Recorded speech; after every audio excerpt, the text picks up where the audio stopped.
Bam! Here we are.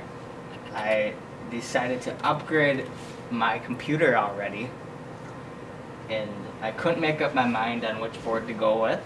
It was either this one, the Gigabyte X99, the gaming G1 Wi-Fi, or it was the MSI, what was it, the gaming 9 AC, either that, or to stay with my Republic of Gamers and get the Rampage 5 Extreme. After a few days of thinking about it, I decided to go with this guy. Not only was it the cheapest, it pretty much seemed to have just about anything I would need, and I saved 150 bucks. I go in this route.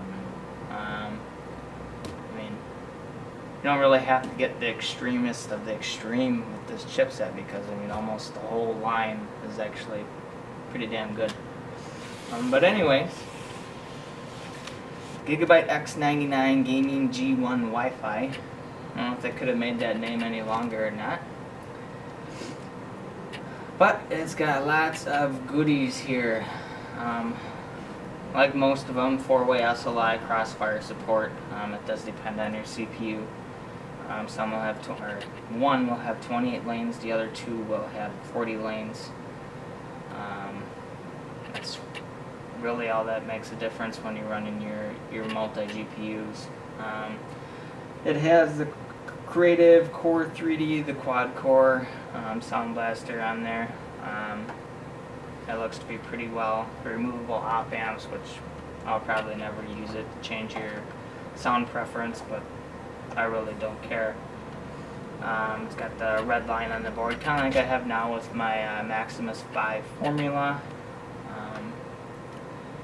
It's got the DAC up USB ports, 2 of them, for like external USB headsets. Independent left and right audio channels. It has a killer E2200 gaming network as well as Intel. I prefer Intel, but it's got both. We got the Intel AC Wi-Fi in here. There's two ways. Then going with the $500 board, I could have done 3-way, but I don't use it anyways. It's hardwired, so it really makes no difference. The Bluetooth I use once in a while. The back plate I/O shield does light up, as well as the big heatsink here lights up red. Overall, pretty good looking board. Open the little front guide here. It's kind of a little dark shadowed picture of it. Open her up.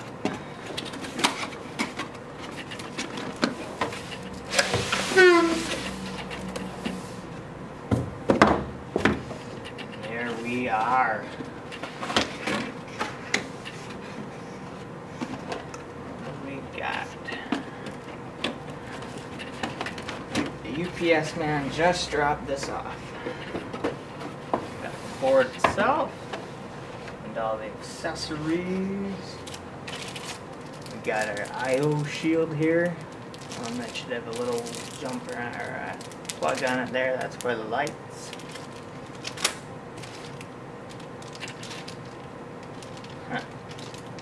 I see.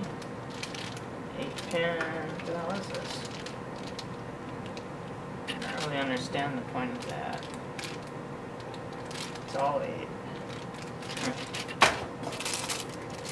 2-way SLI bridge, nice and black.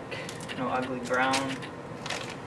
4-way SLI bridge, that's one of the things I was looking for. Some of the boards out there only give you a 3-way bridge, even though they're a 4-way capable board. It doesn't make sense why they would cut corners and save $2 not to give you the 4-way when it should be in the first place. And we got 2 3-ways. Depends on which processor you're using. If you got the 28-lane one, you should get spaced differently. So that's why you got 2 3-ways. So we got a crossfire bridge here. Ooh. SATA cables. I like them. They're like braided. Nice texture on them. We got 1, 2, 3, 4, 5, 6 of them. And here is our Wi-Fi and Bluetooth antenna. Looks like it's just one antenna, not two like I have now. Two of them in one. And we got the handy dandy manual, which I've already looked at online. What do we got here? Driver disc, throw it in the garbage.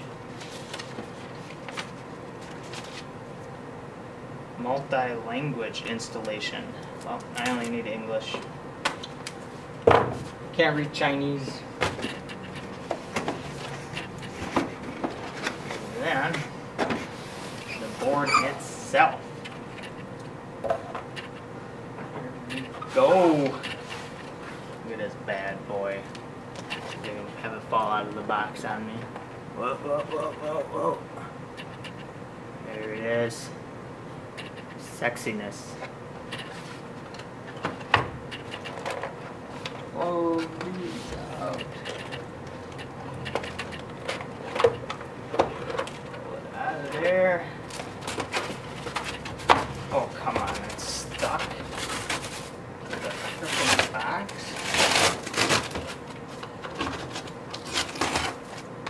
It's glued to the box.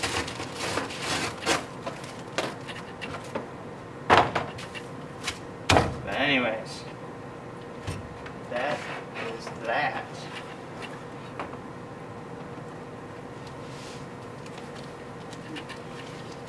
It is very nice. I love the black and the red coloring going on. I know there's like the EVGA boards, but I couldn't stand the looks of them. All them silver, bright silver caps look like they're from 10 years ago. Definitely a good looking board. What we got here?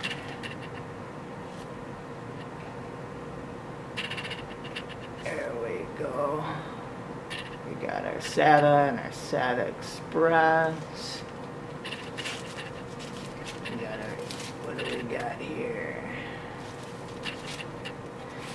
Only a single 8-pin power connector on that guy, which I thought was kind of strange.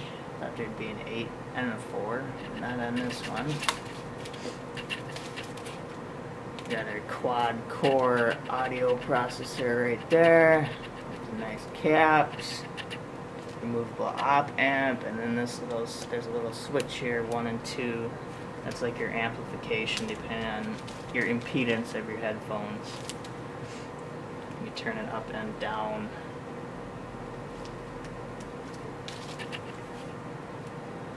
Then we got the back, all nice and black. Nice shiny back plate there over the 2011 socket.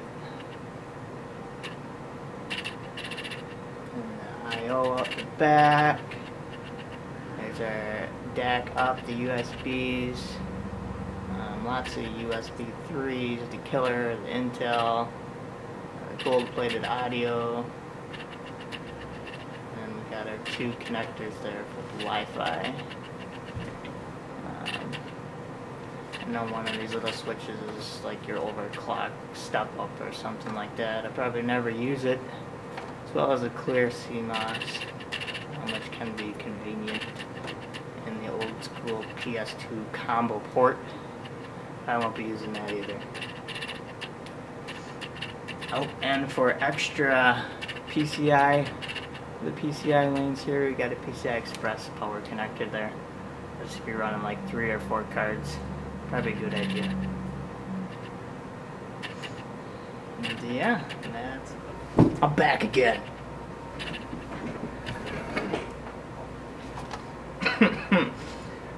And we got a DDR4 memory here. DDR4 is very pricey, of course, as it's brand new.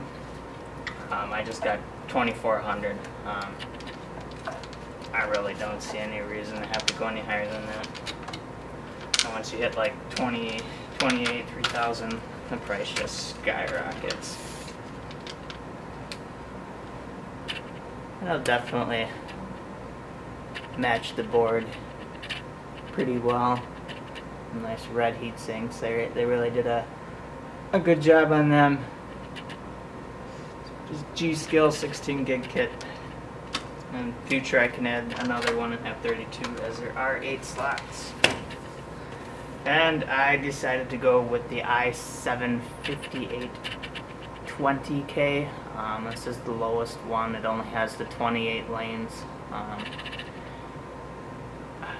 In the future this may change. I may upgrade it to the step up and the, what is it, the 5930K or something like that, the one with all 40 lanes. I mean, that's pretty much the only difference.